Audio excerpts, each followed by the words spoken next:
you asked if I would recommend some simple books or good starter books. I can do even better than that. I would recommend that you buy my tape. Let me just mention what these are. This is really an introduction. Before you use the book, this is the orientation to it. And having done this for a lot of years, it's the piece of the puzzle that's been missing. Each of these books have a little bit of introduction or a little bit of orientation, but most of the information that I'm providing tonight and that we'll talk about in the workshop tomorrow is not anywhere that I've been able to find. There's no warm-up to the I Ching, no orienting frame of reference provided for it. So what I did is spent the last year putting this all down. What do people know? What are the categories? How to think about it? Which translation, you know? There are several translations that I look at that I can't make heads or tails of. I have no idea what they're talking about. And there are even some modern translations by some of the scholars, which I find enormously confused, having used this for so many years and worked with so many different ones. So that's one of the things. Which translations are good ones to start with are part of what I cover in this I Ching orientation tape. Fortunately, that audio tape from 2004 has blossomed into some beautifully illustrated video classes. Use the discount coupons below and discover the benefits of this powerful, proven method in your own life. I use 3 translations in conjunction with each other, and we're about to do a question now, so we'll meet those. This is the Wilhelm. This is the classic. It normally has a gray paper cover, but after enough years, it doesn't have any cover. It's the Wilhelm and Baines translation, and Richard Wilhelm is a German scholar and sinologist, a good friend of Carl Jung's, and he got Carl Jung to write the introduction to this version. And of course, Jung did what I would normally do, which is to ask the I Ching itself, what should I say about the introduction? What should I say about you in the introduction? And he wrote down what the I Ching said and what he really did was to say, well, look, I'm the world's greatest psychiatrist. Why don't I interview the I Ching as if it were a patient? That's what I do for a living. And so he interviewed the I Ching, as he gave it a psychiatric interview in essence. And he threw the coins and asked it some questions, and then he interpreted the sanity of the I Ching. He ended up being quite impressed with it. Said he thought the patient was not only beyond sane, but was really enormously insightful because it read his mind and kind of taunted him about the introduction he had promised to write and hadn't gotten around to. And so that's the introduction to this book is by Carl Jung, and that's what got it famous in the West, the fact that Jung took it so seriously and used it for decades and introduced it to the West and so on. So that's the classic Wilhelm and Baines. It's wonderful. It's got the core structure down like no other translation does. However, it's dangerously Yang. It's written by a German male patriarch from an earlier time in a patriarchal culture, and it's got all kinds of, it's just too Yang for anybody's perfect health in the modern day. And so we balance it with this brightly colored, butterfly-filled modern translation by a female London psychotherapist from the modern era who knows that every event is an opportunity for growth. It's like talking to Dad and Mom about the same question. And I refer to them as Mr. and Mrs. Ching informally. And there's a third translation that I use in my working triad for professional work and for my own self. That's always virtually the same. And this is Brian Brown Walker's version of the I Ching. And he happens to live here in town. I hope to meet him someday. This is a wonderful work. It's beautifully short. It's elegant. It has a kind of a haiku clarity and beauty about it. And it's strongly focused on the self-development, ego correction angle. So after you get the structure of events and the heart of the matter down, then you can get a commentary that's a discussion about what attitude you could work on that would improve your life the most. So, Ron, yeah. How do you feel about Carol Anthony's book?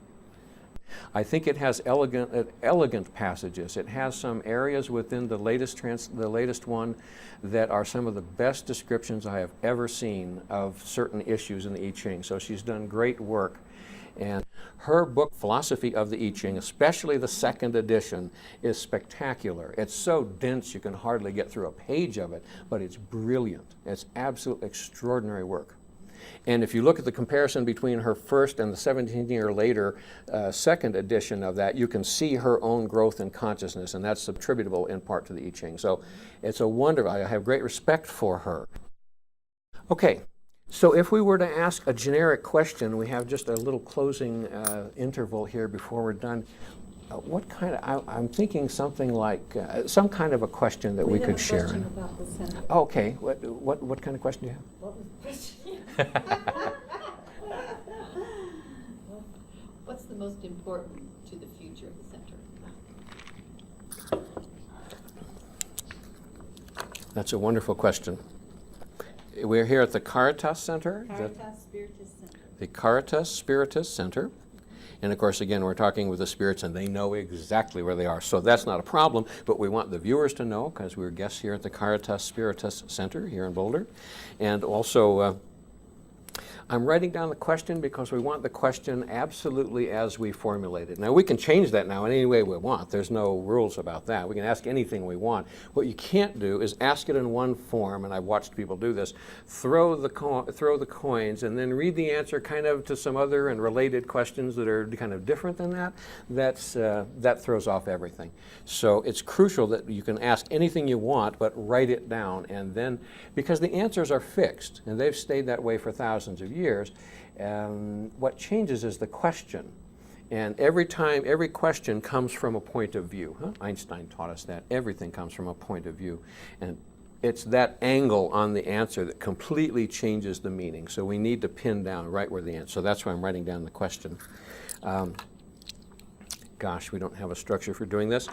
Tell you what, since you guys are involved in the center, I want you guys to be throwing the coins mostly. We do this all different kinds of ways, but why don't you come up and throw these. We're going to throw them 6 times in order to build the hexagram. And you just randomize. So if you two guys are involved in asking the question, you can kind of each throw them 3 times if you wish. And I'll draw them here. Okay, the question, what is the most important to the future of the Caritas Spiritus Center? And we start out, and we've got 3 heads for the first line. And you build, a hexagram is built in 2 trigrams, and you build it from the bottom up, just like you would build a house.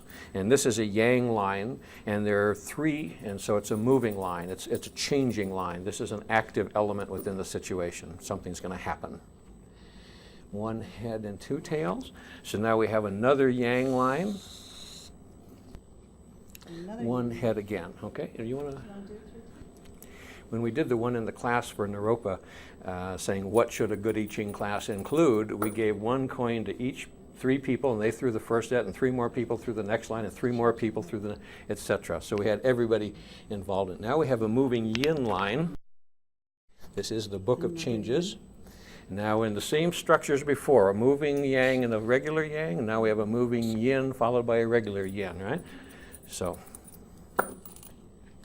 aha, and we end with a moving yang.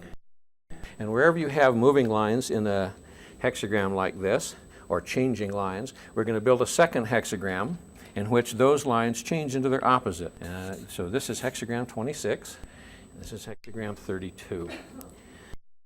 You guys have the information about the center and the issues, so you may you'll be crucial in helping me understand what it is they're talking about, right? Given that you know the ins and outs of the work. So, let's start at first look at 26, and in the Wilhelm translation, the old classic translation, it's called The Taming Power of the Great. And the concept being that our ego is tamed by working with greater powers. The taming power of the great has to do with working with higher forces and so on. And we let them shape us and tame us. And the question here says, what's the most important to the future of the Caritas Spiritus Center? So, 26, line 1. First it says, danger is at hand, it furthers one to desist. A man wishes to make a vigorous advance, but circumstances present an obstacle. He sees himself held back firmly. If he should attempt to force an advance, it would lead him into misfortune. Therefore, it's better for him to compose himself and to wait until an outlet is offered, for release of his stored up energies. So they're saying there's a good deal of stored up energy here, and there's going to be opportunities to use that energy.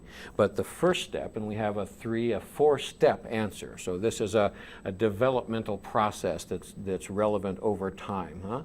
And step 1 is, boy, in the beginning, you just want to do everything. You want to, you've got something wonderful to offer. You know the energy and the power is here. You can feel the stored up energies. You know the mission is worthwhile, and you just want to make it vigorous advance. You want to do that's what I always want to do in new business is if it's for the good of mankind, let's get it out there and let's start doing some good. And they're saying, well, you can't always force things in the very beginning. There could be, if he sees himself held back firmly. And the only thing, and I know very little about the center. I remember you talking something about the building availability and that it might be for sale, or well, that, there's a possibility that we may have to be, building. Okay, that's one kind of way in which one could see oneself held back from. Do you paint and expand and get to know all the neighbors and build local networks, or are we going to have to move from here and reorient, or et cetera? And that's not something you can force because you don't really know which way fate is going to take this and so on. That might be. It says you'd like to push ahead. In step 1, you'd like to push ahead, but the time is not right yet. There are obstacles in the way. If you try to force matters, you would invite trouble. Wait calmly until an appropriate outlet for your energy is offered.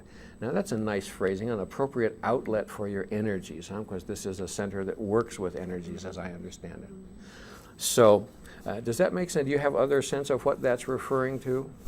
I don't really have a sense of what forcing it would be. If the building were going to, if that were the issue, one way I would try to force it is to get the landlord to commit, or just say, well, if I can't have certainty here, oh, you've already done that. Okay, good. Well, I'm with you. That's, I don't know if that's good for you, but I can understand your motive in that, right? Or I would say, well, if we don't have stability here, then I'm just going to move. I'm going to go find some place where I can be. Well, those would be ways of forcing it. Say, look, I don't want to let fate unfold. I want to do what I want to do. And they're saying that hasn't been an issue. That's Yeah. why I'm a little confused as to Yeah. what that aspect of it would entail, because my feeling is that as long as we're here, it's wonderful, and if at some point we have to move, that I expect Yeah. we'll get what we need. Exactly. You know? That's the attitude they're recommending, that to deal with whatever the obstructions, the uncertainty, the lack of clarity in the beginning, that the attitude you just described, that we'll let it unfold and I'm sure we'll get what we need, and to have faith in that and to have the patience to allow that to unfold, that's exactly what's being recommended. So that's the attitude, and you're already doing that. Yeah, So this is a so valid. when If Yeah. you do a reading, can you then come back later to clarify answers? Or? Oh, it's sure. Yeah. Bring me back for another talk, and we'll go over this. Yeah, that's what I do. I mean, I check back on these things. I write them down. You've got yours written down in good form, good size here. This brings up another question. So- It's like specifically, we could think of, okay, would going for a 501c3 right now, which is our next step, business-wise, in order to get tax deductible, status and tax exempt status, would that represent forcing something? And I would ask, and if I were to ask that question, I would simply say, what's the advisability of seeking the tax exempt, the 501c3 license? And I would just ask that as a neutral question and see what is the casting for that. But it's just saying that there will, in the beginning here, you're just off the ground and there will be obstructions. In the 50-50 world, they don't let you bring more than 50% light into the world without bumping into obstructions. It is the job of the defense to resist. And so whenever you do anything, that's what paying your dues is all about, is earning the right to carry more than the standard 50-50 light and dark into the cosmos, that's how they make this apparent solidity, is out of creating oppositions between light and dark. So that's when they say it's step 1, there will be obstructions and the energy will be there and you'll know you can do good and you want to do, and don't force things. Allow this to move with the cosmos. The spirits are with you. Don't let the ego feel that the obstructions are too much and push things. That would be the only danger in stage 1. one, okay? So that's the first piece of it. What is the most important to the future? And they're looking to the long run. They say, well, don't force things in the beginning. That's probably good advice for many businesses.